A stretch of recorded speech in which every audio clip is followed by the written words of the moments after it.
nama yang ke-17 ini yaitu Al-Wahhab. Al-Wahhab artinya yang memberi tanpa mengharap imbalan. Itu. Allah memberi kepada makhluknya, baik yang beriman, yang tidak beriman, yang maksiat, yang tua, muda, anak-anak, seluruhnya Allah beri tanpa kita minta. Tanpa kita minta, dia minta pun Allah beri.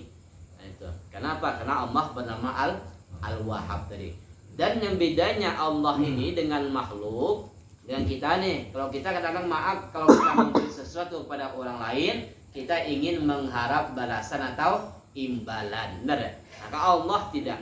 Sebanyak apapun Allah memberi kepada makhluknya, tidak sedikit pun Allah mengharap balasan atau imbalan atas pemberian Allah tersebut.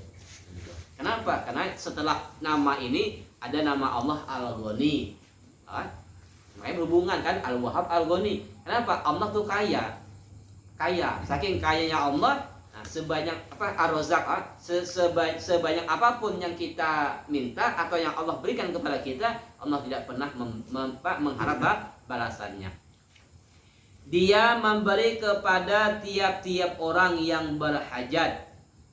Artinya orang yang perlu sesuatu yang dihajatkan kepadanya tanpa mengharapkan balasan atau gantian, baik balasan secara materi, kebendaan, atau berupa pujian, baik di dunia ataupun di akhirat. Nah, ini pengertian daripada nama Allah Al-Wahhab. Jadi Allah memberi sesuai dengan hajat kita, sesuai dengan kebutuhan kita.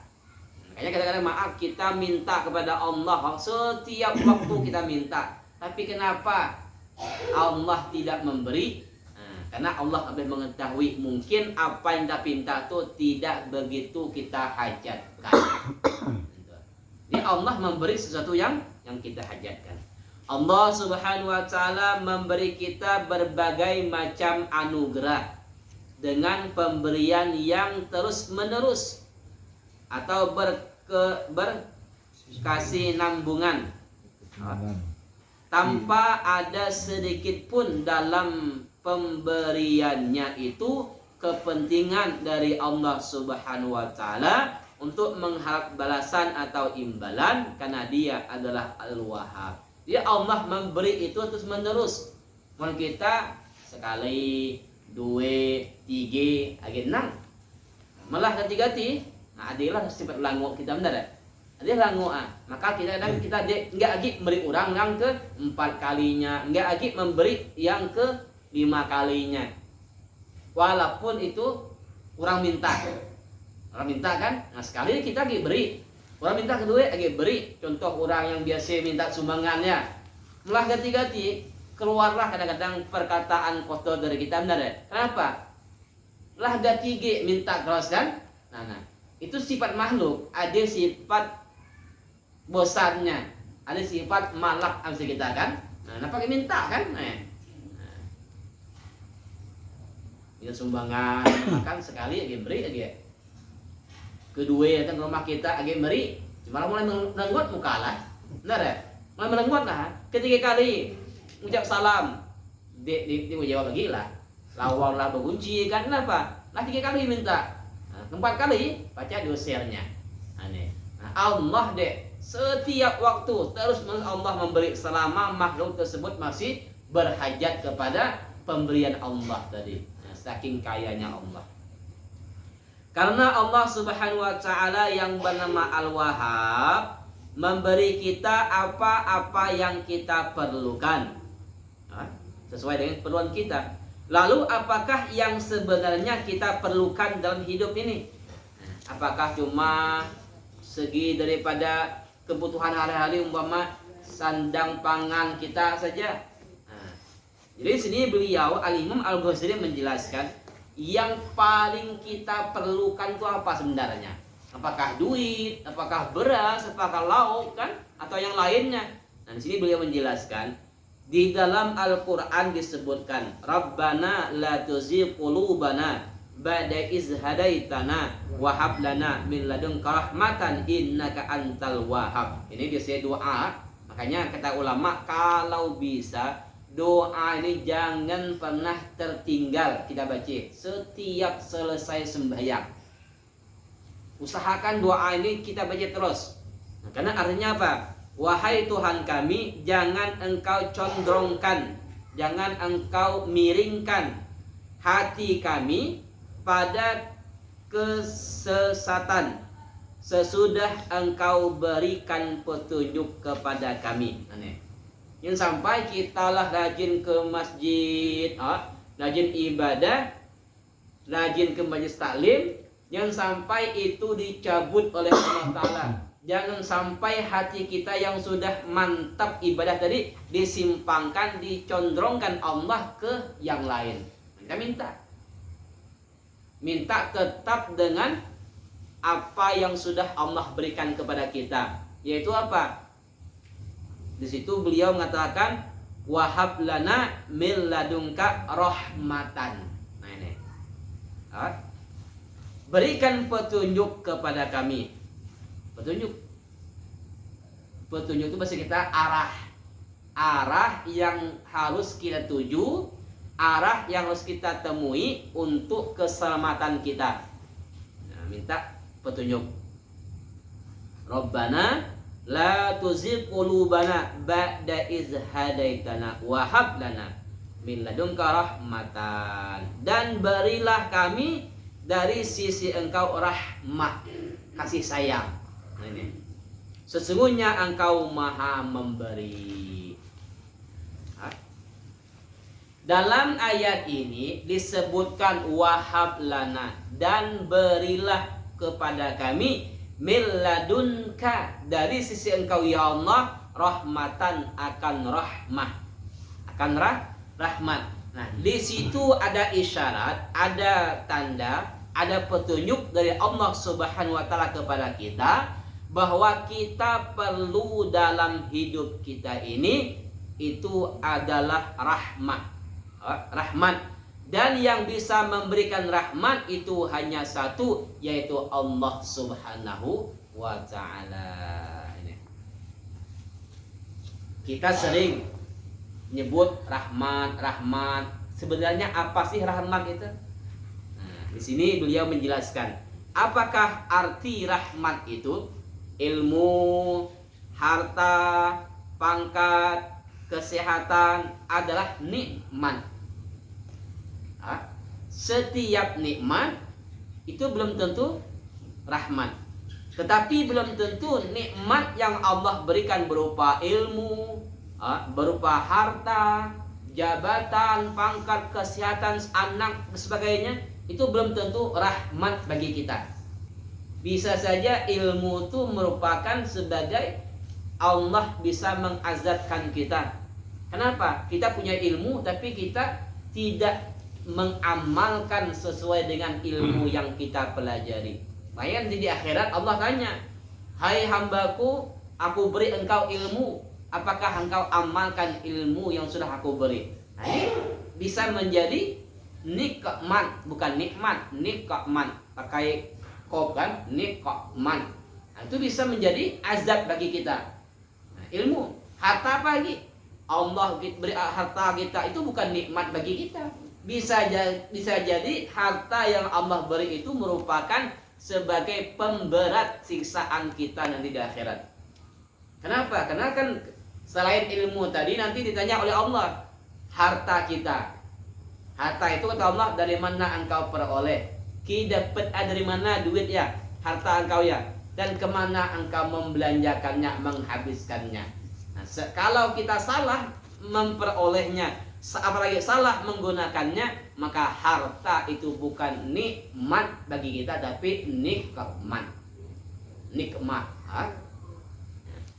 Pangkat gitu juga, kesehatan gitu juga. Kita sehat, dia sakit kan, dia demam. Allah tanya, apakah kita mensyukuri nikmat sehat atau kita kufur terhadap nikmat sehat?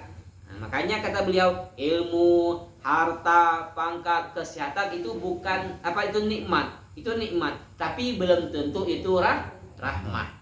Nikmat bisa menjadi azab. Nikmat bisa menjadi azab.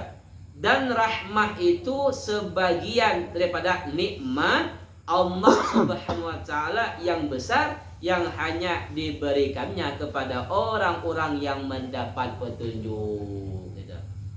Jadi rahmat tadi itu cuma Allah beri kepada orang-orang yang sudah Allah beri petunjuk agar dia mau beristiqomah, beribadah di jalan Allah Subhanahu wa taala. Makanya ulama mengajarkan kepada kita harus memancing, harus mengundang agar rahmat Allah itu datang. Nah, bagaimana cara memancingnya? Apakah pakai umpan, cacing, kan? Apa bahasa udang, pelet misalkan? Kayak kita mancing ikannya. Apakah ya umpannya, deh? Jadi kata ulama, umpan atau cara kita mengundang datangnya rahmat Allah itu kita berkumpul seperti ini, di mana tempat disebut kita ingat dengan Allah, di mana pada tempat disebut dibacakan kalam Allah, di mana pada tempat tersebut dibacakan sabda Rasulullah, hadis Nabi kita, dibacakan fatwa ulama. Itulah tempat yang Allah akan menurunkan rahmatnya. Nah, hadir kita di tempat-tempat majelis taklim, tempat-tempat kebaikan, itu cara kita untuk mengundang datangnya rahmat Allah tadi. Datang ke rumah orang-orang alim, bagi mereka yang punya pangkat di sisi Allah Subhanahu wa taala, atau yang kita sebut dengan wali-wali Allah. Nah, kita datang ke rumah mereka, silaturahmi kepada mereka, bertemu dengan mereka, itulah tempat Allah menurunkan rahmatnya. Kenapa? Karena di situ ada kekasihnya Allah Subhanahu wa taala. Kita ziarah ke kubur para wali-wali Allah, ziarah ke kubur orang soleh, itu kita ziarah di situ 5 menit, 10 menit, makan baca Yasin.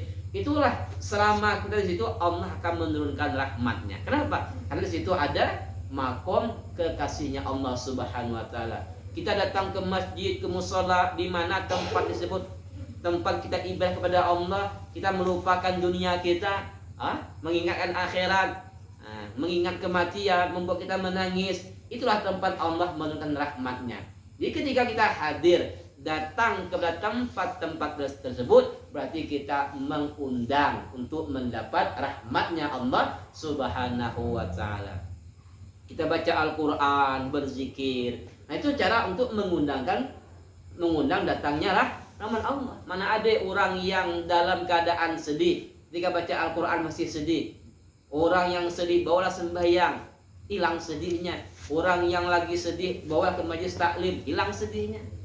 Rumah di rumah, jadi kan kita lah galau, mikir apa? Karena nelah bulan tua lah kayak main kredit kita, kredit mobil, motor, kapling kan rumah. Sedih kita mikir, bawa ke majelis taklim, bawa sembahyang, bawa berzikir, bawa baca Al-Quran. Insya Allah kesedihan kita hilang selama kita dalam tempat-tempat atau bacaan-bacaan yang mengundang datangnya rahmat Allah tadi.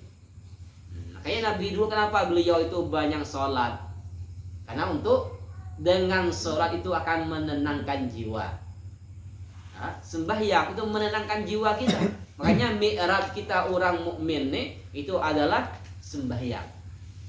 Langsung kita dialog dengan Allah Subhanahu wa taala. Kayak orang-orang dulu, mereka kenapa? Kadang-kadang dalam semalam ya, mereka bisa sholat beribu-ribu rakaat. Mereka mampu, waktunya sama dengan kita, masanya sama dengan kita kan.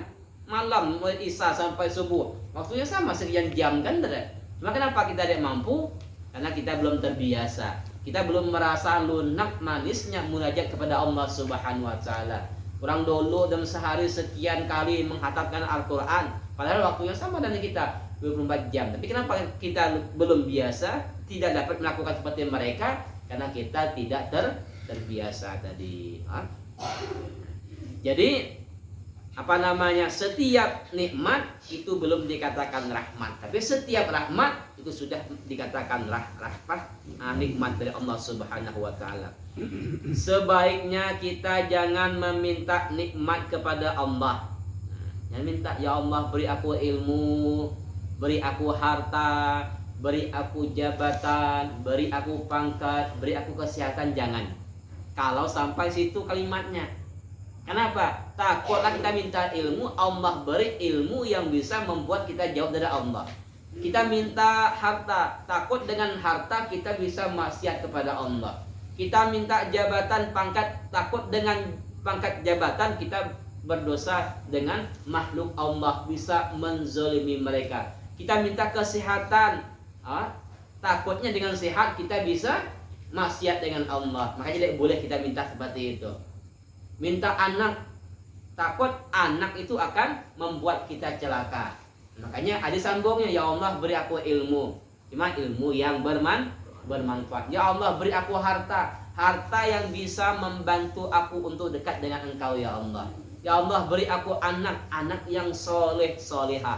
Ya Allah beri aku pangkat, memang kalau pangkat itu bisa membuat aku semakin dekat dengan Engkau ya Allah. Ya Allah sehatkan badanku ya Allah, dengan sehat ini aku bisa beribadah kepada Engkau. Nah itu boleh dibolehkan. Kalau cuma minta ilmu, minta sehat, minta harta, minta pangkat, itu tidak boleh. Takutnya apa? Itu bisa menjadi azab bagi kita. Jadi, ya. Sebaiknya kita jangan meminta nikmat kepada Allah Subhanahu wa taala. Allah Subhanahu wa taala mengajari kita supaya kita berdoa, memohon diberi rahmatnya. Tadi Rabbana la tuzigh qulubana ba'da iz hadaitana wa hab lana min ladunka rahmatan. Karena yang kita perlukan adalah rahmat. Harta adalah menjadi nikmat apabila kita gunakan kepada taat. Dengan kita punya harta, mau makan, kita bisa beli motor. Tujuan kita beli motor supaya kita nyaman untuk ke masjid, benar. Dengan motor kita bisa ke majelis taklim. Dengan ada motor kita bisa silaturahmi. Nah itu. Nah ini yang perlu kita minta itu. Dengan kita beli motor untuk hau-hau tak kemudian kan, lau-lau gau ya, kulu kelir kan, ujung kampung ujung ne. Ya apa tuh yang habis bensin nggak? Nah itu tidak boleh. Itu bisa menjadi azab bagi kita. Ya, harta ini bisa mengazabkan kita. Nah, jadi harta adalah menjadi nikmat apabila kita gunakan kepada berbuat taat. Tetapi apabila kita gunakan kepada maksiat, maka menjadilah azab bagi kita. Jadi yang harus kita minta kepada Allah adalah rahmatnya. Sebagaimana firman Allah Subhanahu wa taala, wahab lana min ladunka rahmatan, dan berilah bagi kami dari sisi Engkau rahmat Engkau ya Allah. Itu minta kita rahmatnya. Pokoknya kata ulama jangan sampai dalam mohon baca 7 kali kita baca sehari ya. Rabbana la tuzigh qulubana ba'da iz hadaitana wa hab lana min ladunka rahmatan innaka antal wahhab. Doa ini cukup kita lah. Hanya minta ditetapkan. Kalau lah daripada petunjuk, kita lah nyaman ke majelis taklim, kita lah nyaman berkawan dengan orang soleh, kita lah merasa nyaman ke masjid, merasa nyaman kita ibadahkan. Nah, minta ditetapkan ya. Jangan sampai nyimpang lagi. Nah, itu. Yang susah tuh menjaga istiqomah itu. Makanya karamat yang paling tinggi, karomah kemuliaan yang paling tinggi Allah berikan kepada makhluknya itu adalah istiqomah. Artinya bahasa kita continue berkesinambungan. Nah, berkesinambungan. Ya, terus menerus. Itu yang bagus. Nah, kita mau ke kantor begawe kan rutin dah. Rutin kan? Jadwal jam 7 kita aja. Kecuali libur kan? Nang ke masjid, ke majelis taklim berbuat anak ya lah. Jangan ada kendur bener kan? Perlu tambah lagi. Ya nang. Kita lihat bila dunia continue kita konsisten kan? Benar ya dunia nih. Tapi untuk akhirat kadang-kadang ada yang malas, benar ya? Ada yang malas aja. Nama kita manusia nih bukan seperti malaikat. Nah, malaikat kan memang nyambil ya iyalah jadi languan. Kita nih ada languan ada benar ya? Ada languan. Nah, jadi kita buang sifat langu kita ya. Kita buang sifat bosan kita ya, agar apa bisa istiqomah. Jadi untuk mendapatkan rahmat Allah agar selalu terus menerus kontinu, maka kita minta agar ditetapkan istiqomah kita ya. Nah itu mudah-mudahan dengan kita berkumpul seperti ini ya, kita akan mendapat rahmat Allah Subhanahu wa taala, sehingga dengan rahmat Allah Subhanahu wa taala kita semakin rajin berbuat taat ibadah kepada Allah Subhanahu wa taala. Amin amin ya rabbal alamin.